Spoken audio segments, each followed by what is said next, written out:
Khan sir, जिनका अभी तक पूरे देश में सम्मानपूर्वक नाम लिया जाता था, जिन्होंने इस देश के गरीब बच्चों को सपना दिखाया तथा दिखाया ही नहीं बल्कि पूरा भी कराया। उनके पढ़ाए हुए बच्चे देश के तमाम विभागों में अपनी सेवाएं दे रहे हैं।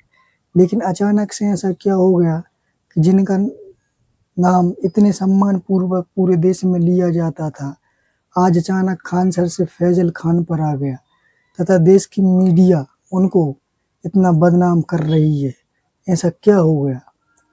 दरअसल हो ये गया है कि नीट पेपर जब से लीक हुआ था तो खान सर मीडिया और सरकार पर पूरी तरीके से पीछे पड़ गए थे और बहुत ही कठिन सवाल उनसे पूछ रहे थे, जो शायद उनसे बर्दाश्त नहीं हुए और उसी का फल वो आज भोग रहे हैं। खान सर अगर नीट के पेपर लीक होने पर इतना गुस्सा थे तो उसके पीछे कई कारण थे और वो जायज़ हैं।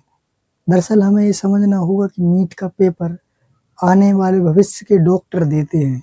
जब वो पेपर आप लीक करा के ऐसे युवाओं को बिठा देंगे, पास करा देंगे जो उसके लायक ही नहीं थे, तो इस देश की मेडिकल व्यवस्था का क्या हाल होगा। ऐसा नहीं है कि नीट का पेपर पहली बार लीक हुआ है या नीट का ही पेपर ऐसा है जो देश में लीक हुआ है। आए दिन कहीं न कहीं से खबर आती रहती है कि इस पेपर का लीक हो गया, इस एग्ज़ाम का पेपर लीक हो गया। रेलवे हो, चाहे स्टेट लेवल के हो, कांस्टेबल के हो, हर जगह पेपर लीक की खबरें आती रहती हैं। तो इस समस्या का समाधान कौन है और आज तक ज़िम्मेदार किसे ठहराया गया? क्या मीडिया जितनी आज खान सर से सवाल कर रही है, उतने कभी उन्होंने सरकार से किए या फिर शिक्षा मंत्री से किए कि आप इसकी अकाउंटेबिलिटी क्यों नहीं लेते? खान सर के ऊपर कई आरोप लगे हैं कि उन्होंने बॉडीगार्ड से गोली चलवा दी, खुद ही अपने आप पे हमला करवा लिया है, सामने वाली कोचिंग को बदनाम करने वाले हैं और अन्य कोचिंगों को।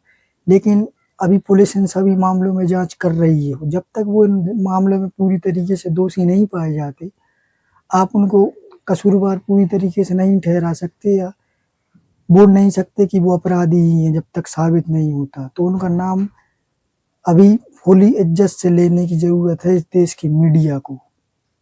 हमें ये बात समझने की बिल्कुल ज़रूरत है कि खान सर ने इस देश के लिए बहुत कुछ किया है।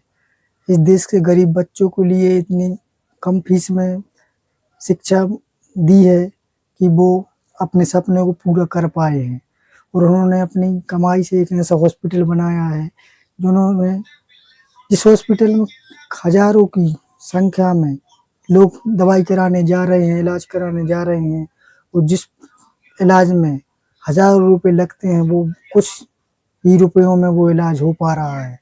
जब तक उन पर पूरे आरोप सही साबित नहीं हो जाते, तब तक उनके बारे में रिस्पेक्टफुली बात करना ही सही रहेगा।